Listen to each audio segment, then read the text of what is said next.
Nakatutok pa rin po ang buong puwersa ng GMA News and Public Affairs sa makasaysayang pagbisita ni Pope Francis sa Pilipinas. Magandang umaga, ako po si Connie Sison. Nasa Villamor Air Base pa rin po sa Pasay City si Pope Francis at biyaheng late nga ho ang Santo Papa para sa iba't ibang aktibidad.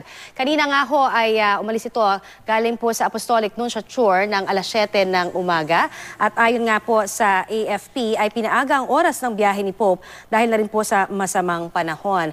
Ang nakikita ho natin ngayon ay ang live na kuha diyan naman po sa Villamor Air Base kung saan nga ay nakatakdang sumakay ang ating Santo Papa sa eroplano po ng PAL o Philippine Airlines at dito ay inaabangan na siya ng iba't ibang mga pamilya na naririyan na pinayagan po ng pamunuan naman po para makita ang Santo Papa. Pamilya po yan ng ilan sa mga tauhan ng AFP at ngayon ay umaakyat na nga ho ang Santo Papa natin, kumakaway at ito nga ho ay nakangiti na napakaganda para sa atin pong mga kababayan naman na nakaantabay dyan po sa loob mismo ng Villamor Air Base.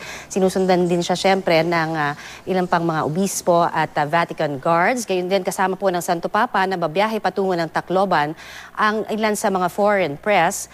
At ngayon po nakikita natin talagang yung kaninang mga tao po na nakaantabay dyan na pinayagan na makita ang Santo Papa ay naririyan at kumakaway pa rin po.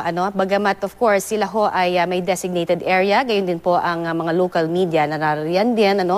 At ito ay nakasakay na nga po ngayon sa Airbus A330 ng Philippine Airlines. Sabi nga ho kanina ng ating kapuso na si Susan Enriquez na nagbabantay dyan sa Villamor Air Base, siya po ay talagang nakakita nga ng talagang maraming nag-aantabay dyan at inaasahan na pinaaga nga po itong kanyang pagbisita dyan sa may Tacloban Leyte para na rin po masiguro na ito kanyang pagbiyahe ay ligtas sa kabila ho ng nakataas na signal number 1 dyan naman po sa may Tacloban Leyte.